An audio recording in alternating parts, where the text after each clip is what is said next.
कोण बोलावलं होतं तिले? हा, त्या सोबतीने कोण बोलावलं इथं होतं सांग मला लवकर. हा, इथं बोलावलं तिले? हे आम्हाला बोलून राहिली घरात येऊन, तू चुपचाप ऐकून राहिली. आता बाई मॅनी बोलावलं होतं तिले, मॅनी बोलावलं, ती स्वतःच आली होती माझी मैत्रीण. पण कशी आली होती इथं? हा, तुला पहिलेच म्हटलं तिच्यासोबत संबंध ठेवू नको. हे तोंड आहे, तुला तशी शिकवण म्हटलं. आमच्यासोबत भांडण करायला आणलं होतं वाटतं इथं, नाही? त्या सांगितलं असं ना तिला साऱ्या गोष्टी. माझी सासू चांगली नाही वागत, माझी सासू अशी करते तशी करते सांगितलं असं ना, तेव्हाच आली ती इथं आणि एवढी बोलून राहिली होती. नाही ना, नाही सांगितलं त्या बाई, मी काहीच नाही सांगितलं तिले ना. मी तिला बोलावलं, तिचं लग्न जुळलं कधी म्हणून ती आली होती इथं. नाही नाही सासूबाई, हे काय की कोणी येत असते काय कोणाच्या घरी बोलावल्याशिवाय? कोणी नाही येत, यांनीच बोलावलं असेल तिला. तू काय उभी राहून पाहून राहिली अंजली? तिथं पकड मी तिचा हात. हा, चांगला मुरगळ तिचा हात. कसं तिला समजलं पाहिजे हा, का कशी करते म्हणून, कायले बोलावते कोणाला घरी म्हणून. हा, आतापर्यंत तिनं पोराला सांगितलं नाही काही आणि सोबतीला सांगितलं तिनं. इथं बोलावलं. ते पोट्टी माहित नाही काय कशी आहे तर स्वतः तर काय म्हणते तर स्वतःच्या मनानं लग्न करून घेऊन राहिली आणि इथं सांगायला येऊन राहिली. ते किती बोलली बापा बापा. आता बाई मी नाही बोलावलं होतं तिले, खरंच नाही बोलावलं होतं. तुमच्या पोरालेच मी काही नाही सांगितलं, तिले कशी काही सांगन. ते अशीच बोलून राहिली होती. दुसऱ्या माणसाच्या घरात येऊन बोलायची हिंमत होते? असं कसं बोलू शकते? तू तिच्या घरी गेली नाही पाहिजे. तिचं लग्न राव का काही राव, तुला सांगून देतो आता. सासूबाई मी ऐकलं, ह्या दोघी मस्त बोलत होत्या म्हटलं रूम मध्ये, तेव्हा ऐकूनच राहिली होती मी. नाही माहित आहे ना मला सगळं माहित आहे म्हटलं हिचाच होय म्हणून ह्या कारनामा. हा, हे काय सांगते आता, खोटं बोलून राहिली हे. आई काय बाई, हे काय करून राहिली तू? हे काही नाही रे, काही काय करून राहिली? काय दिसलं तुला? आई किती लपवायचा प्रयत्न करशील तू? हा, तरी मला शंका होतीस. हे आज म्हटलं मी डोळ्यानं पाहिलं म्हटलं स्वतःच्या, तू काय करून राहिली म्हणून. मला फक्त डोळ्यानं पाहायचं होतं. तिनं तर मला आजपर्यंत काही सांगितलंच नाही. तिले म्हणतो मी काही त्रास असेल काही असेल तर सांग, पण ते शब्दानं सांगत नाही म्हटलं कधी. सारिका एवढा अत्याचार करते ह्या तुझ्यावर, तरी तू सांगत नाही मला कधी.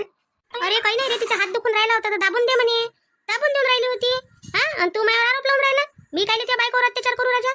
आई सगळं समजते मला नादान नको समजून, बाहेर तर बिलकुल नको समजू तू. हा, तुला वाटत असेल काही पोरगं लक्ष देत नाही बा घरात, याला काही माहितच नाही आहे. म्हणजे एवढं घरही चालवून ना सगळं करून जर तुम्ही माझ्या बायकोसोबत असं करत असाल तर काय कामाची गोष्ट आहे मग आता दिली माझ्यासोबतच घेऊन जातो ना मी. नाही रे नाही, असं नको करू रे बाबू. अरे मी काहीच नाही केलं तिच्यासोबत आजपर्यंत. केलं काय? विचार बरं तिले, विचार. काहीतरी बोलली काय मी तिले? अरे तिने विचार, खरोखर तिचा हात दुखते म्हणे तर जरा सहा धरून दाबून राहिली होती. आई हात दाबण्यात हात मुरगडण्यात काहीच फरक नाही काय? दिसत नाही मला भोक नाही का मी? आता मी 1 मिनिट नाही ठेवत म्हटलं तिले. आणि मी जेवढा पैसा जमा केला तुझ्याजवळ पुरा पैसा वापस दे म्हटलं माझ्या. हा, तिकडे जातो मी, दुसऱ्या इकडे राहतो भाड्यानं. काही गरज नाही तुझ्या घरी राहायची मला. हे तुझं घर तू तू तू स्वतः सांभाळत बस. नाही रे, असं आता म्हाताऱ्या बाईला सोडून जातं काय तू आईले का आता? हा, एकटीले आणि मी एकटीच राहू काय इथं? नाही रे, मी काहीच नाही केलं. विचार ना तिला, सारिकाले विचार बरं. अरे तिची सोबतीन आली होती आज, तिची सोबतीन किती बोलली विचार बरं. मग म्हणणार नाही काय रे का बा एवढी बोलली तर तिला कायले काही सांगितलं घरातलं, कायले सांगावं कोणाले? कोणती सोबतीन आली होती आई? कोणी आहे तिथं घरी? मला सारं माहिती आहे म्हटलं. कोणती सोबतीन येत ना कोणता सोबती नाही आहे. रुपाली आली होती, तिचं लग्न जुळलं कनी. रुपाली आली होती मला सांगासाठी.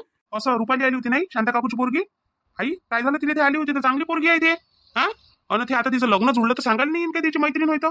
आणि मी तिला स्वतःही म्हटलं होतं मी तिकडे दूर राहतो म्हटलं, थोडीशी घरावर लक्ष ठेवत जाय म्हटलं. हा, कारण मला तुमच्या याच्यावर बिलकुल भरोसा नव्हता. तुम्ही काही ना काही करणार आहे हे मला शंका होतीच. आणि सारिका सांगत नाही हे मला माहित होतं, म्हणून मी तिला लक्ष ठेवायला लावलं होतं. आणि बोलली तरी चालते, काही फरक नाही पडत. तिला लागते तिची म्हणून ते बोलली. असं म्हणजे तुला आता त्या बायकोवर भरोसा आहे, त्या पोरीवर भरोसा आहे, पण मायावर भरोसा नाही आहे ना? स्वतःच्या मायवर जन्म देणाऱ्या मायवर भरोसा नाही तुले? फक्त त्या दुसऱ्या परक्या लोकांवर भरोसा आहे तुले? आई तुझ्यासाठी परखे असन ते माझ्यासाठी परखे नाही आहे. लय अडचणी साथ दिला आहे तर लोकांना मला. त्याही म्हटलं साथ सोडून दिला होता. हा भाऊजी, खरंच ना त्या बाईला त्रास देते म्हटलं. जाऊ बाईले खरंच खूप त्रास देते सारिका ताईले. पण ते सगळं काही कामं करायला लावते आणि बोलते, शिव्या देते, मारते, सगळंच करते. अंजली तू बोलून राहिली हे? हा, तू सामील आहे ना याच्यात? तू बोलून राहिली आणि तू कोणती कमी आहे? तू कोणती कमी आहे हे सांग मला पहिले. तू सगळं सांगून राहिली त्याले. तू इथं सामील आहे ना ह्या गोष्टी? सासूबाई तुमच्यामुळं तुम्ही मला सामील करून घेतलं म्हटलं त्याच्यात. नाही तर मी काय अशी करू काय? मी असं कधी केलंच नाही. विचारा सारिका ताईला. सारिका ताई, मी कधी केलं का तुमच्यासोबत असं? आता बाईंनी सांगितलं ना मला असं करायला. असं तू पोल खोलू काय आता? ती पोल खोलू त्या म्हटलं नाही की त्या दिवशी तिला पाय दाबायला लावले. हा, तिच्या अंगावर गेली, तिला बोलतं टचक लहान असून, आणि तरी म्हणता की मी काहीच केलं नाही. मी म्हटलं का तुला असं कर म्हणून? आई मी आता इथं थांबतच नाही ना. तू मला गवाई देऊ नको ना कोण्या गोष्टीची, आणि मला पाहिजेही नाही. आणि तू काही सांगशील तरी मी आता इथं राहत नाही, कारण मी डोळ्यानं पाहिलं म्हटलं तिचा हात मुरगळताना. तुले तिचा कधी तू जीव घेशील एखाद्या दिवशी घरात तरी ते मला सांगणार नाही म्हटलं का तुमच्या आईनं मला मारलं म्हणून. हा, एवढ्या दिवसची तू अत्याचार करून राहिली तरी ते बोलत नाही ना शब्द नाही. गरीबाची आहे करून हे नव्हतं तिले जेव्हा पाहिलं तेव्हा. आता तू श्रीमंताची सून वागू, तू श्रीमंताची पोरगी आहे ना, तिलाच वागू तू आता. सारिका तू काही टेन्शन नको घेऊ. सरले तू दिवस आता हे अत्याचाराचे. हा, सांगून नाही राहिली काही नाही. एखाद्या वेळेस तर सांगायला पाहिजे. तुला काय वाटलं का तू सांगशील ना मी ऐकणार नाही? एवढे थोडी असते एकदम आईचंच ऐकन म्हणून. अरे थोडंसं सांगायला लागते काही ना काही. मला असं वाटलं का तुम्ही ऐकणारच नाही माझी गोष्ट, म्हणून मी तुम्हाला कधीच नाही सांगितलं. त्या दिवशी आत्याबाईनं मला चिकन आणायला पाठवलं होतं चिकनच्या दुकानात, पण करायलाही लावलं. मी खात नाही तरी. आई किती या हलकटपणा हो तुया. हा, एवढा एवढा अत्याचार एकदम. पण कायसाठी काय कोणता बदला घेऊन राहिली तू तिच्यापासून? कोणत्या जन्माचा बदला घ्यायचा आहे तुले? हा, ते फक्त गरीबाची आहे म्हणून आणि श्रीमंताची सून त्या डोक्यावर घेऊन घेतली आणि ते गरीबाची पोरगी आहे म्हणून तिला काय म्हणते तर एकदम पायाशीच ठेवून राहिली. माया मनानं केली म्हटलं तर माया स्वतःसाठी केली, तुझ्यासाठी नाही केली. पण तरी ते म्हणणे स्वतः मी सेवा करतो म्हणे आत्याबाईची म्हणून तिला ठेवलं मी इथं, नाही तर ठेवलं नसतं आई. आणि मी कधी आलो नसतो. पण तुझे हे असली रूप मला दिसलं नसतं म्हटलं जर तिला मी ठेवलं नसतं ना. हे रूप तुझे दिसलं नसतं म्हटलं मला. मी समजलो असतो का माझी आई चांगलीच आहे. पण आज मी डोळ्यानं जे पाहिलं ना हे बरं झालं पाहिलं, लवकर आलो मी घरी. नाही तर मी कधीच हे समजू नसतो शकलो का माझी आई कशी आहे म्हणून. लय याला शायना बोलणारा मोठा. हा, तुझ्या बायकोले सगळं येते करता पण करायला नाही पाहत, घुमनेपणा करते म्हटलं ते. हा, आणि काय झालं पाठवलं ते चिकन आणायला? काऊन जात नाही काय लोकांच्या सुना जात नाही? जाते तर मग इले पाठव ना, लहान सुनीले तुया तिले कोण नाही पाठवत? हा, ते श्यामच्या बायकोले कोण नाही पाठवत? माझ्याच बायकोले कोण पाठवतो तू? मी का बरं जाऊ? मला कशाला? मी राहणारच नाही इथे, मला जर त्रास दिला तर. पाय आई कशी बोलते. हा, तचकन बोलली ना. हे बोलली काय तुला सारिका कधी? म्हटलं तिनं कधी काय का नाही बा मी जात नाही, का मी असं करत नाही, का तसं करत नाही, का चालली जाईन माझ्या बाबाच्या घरी? म्हटलं काय कधी? कशी म्हणणार आहे ते? कोण आहे तिने तिथं झाले? आहेच काय तिच्या बापाच्या घरी? हा, सोय तर लागत नाही तिथं खायची. मग तिला माहिती आहे इथं सारा बरोबर भेटते म्हणून. आई बरोबर भेटते, बरोबर आहे तुझ्या, पण कोणाच्या भरोशावर? माझ्याच भरोशावर ना. आता मी सगळं बंद केलं ना तर माहित पडते तुम्ही कुठून पुरवठा करता म्हणून. तिला घेऊन जातो मी माझ्यासोबत. आता 1 मिनिटही ठेवत नाही तिला इथं. नाही रे, असं नका करू. आमचं काय होईन बापा? आता ह्या वयात मी कोणतं काम करू रे? काय आहे आपल्याजवळ दुसरं? तू आता काम धंदा करतो, घर चालवतो म्हणून भागते. आई मग ज्या पोरावर आपल्या घराची भिस्त असते कोणी तर त्या पोराले त्याच्या बायकोले कसं वागवायला पाहिजे आई? चल ठीक आहे, नको डोक्यावर घेऊ एकदम, पण प्रेमानं तर वागव ना. असं करत असते काय? चूक झाली रे राजामाई. आता नाही होणार. आता कधी तू या बायकोला त्रास नाही देईन बापा मी. सारिका, ह्या निर्णय तुझ्या आहे, तुला इथं राहायचं आहे का नाही राहायचं आहे? कारण मी जातो काही महिन्यासाठी बाहेर, तुला सहन करायला लागते घरातलं सगळं म्हटलं. तर तू विचार कर, तुला राहायचं आहे का माझ्यासोबत चालायचं आहे? नाही हो, आता तुम्ही तिकडेच गेले आणि मी तिकडे, मग आता बाईवर लक्ष कोण देईन? तोच तर विचार करून राहिली मी.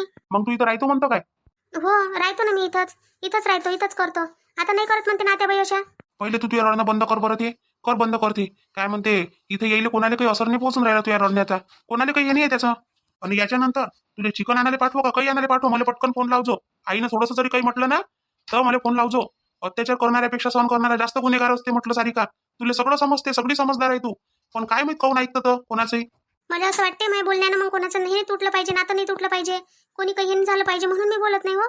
काही गरज नाही अशा नाते टिकवण्याची. काय तुला मी किती वेळा सांगत असतो तर जे नाते आपल्यासाठी नाही बनले असते ते तोडले तरी चालते म्हटलं. आई आता शेवटचा चान्स मी तिला ठेवतो, ते राहतो म्हणते म्हणून, नाही तर मी तर ठेवायला तयार नाही आहे. भाऊजी जाऊ द्या ना, आता जे झालं ते झालं. आता नाही होणार हे गोष्टी. आता आम्ही सगळेजण मिळून मिसळून राहू. तेच म्हणतो मी कमाई करतो ना सगळ्यासाठीच करतो म्हटलं. एकट्या बायकोसाठी किंवा एकट्या आईसाठी करत नाही, सगळ्यासाठी करतो. भाऊ असो, भावजई असो, आई असो, बायको असो, मी सगळेले एक समान पाहतो. तर तुम्ही सगळे एक समान वागणूक द्या आणि एक समान राहा. आपलं कुटुंब एक राहील तर कोणी आपल्याला काही म्हणणार नाही. पैसा थोडा कमावत नाही मी, पण जर तुम्ही लोकच एकसारखे नाही राहिले तर काय कामाची गोष्ट आहे एवढ्या मोठ्या पैशाची? आई आलं काय लक्षात? आता तरी ध्यानात घे या गोष्टी. तू समजदार आहे, मोठी आहे घरात. तुला आता ह्या दोन्ही सुनेली घेऊन चालवायला लागेल म्हटलं. मोठ्याच माणसानं जर घरातल्या असं केलं तर बाकीच्या काय करावं? या सुना तर मग यानं भांडायला पाहिजे दोघीनं एकमेकीसोबत. पण त्या भांडत नाही ना, तूच भांडतो. लाईण्याची मोठ्याची वागणूक कायला द्यायला लागते सुनीले? हा, जशा आहे तशा आहे. तुझ्या घरात राहून राहिल्या, तुझ्यासाठी करून राहिल्या. अजून काय पाहिजे तुला? तुझी सेवा करून राहिल्या ना त्या. हो रे हो, आलं माझ्या ध्यानात आलं. आता नाही करणार बापा असं. आता कधी नाही होईल, गलती नाही होणार आता कधी अशी. तेच म्हणतो बा, आता शेवटची गलती आहे. हे पाय तू तुझ्या काय विचारायचं तुम्हीच सांगा बा. आपले युट्यूब बहीण भाऊ, तुम्हाला पटला ना निर्णय? हा, सगळ्यांना घरात समान सारखं राहिलं पाहिजे. कोणावर अत्याचार करू नका, कोणाला काही बोलू नका, सगळेजण सारखे राहा. निर्णय चुकीचा घेतला की बरोबर घेतला तुम्ही सांगा कमेंट करून. आणि आपल्या चॅनलला लाईक करा, शेअर करा, सबस्क्राईब करा. आणि हाईप द्यायला काही विसरू नका, बिलकुल विसरत नका. जो हाईप पण देत जा. आणि असेच आपले रोजचे व्हिडिओ पाहत जा.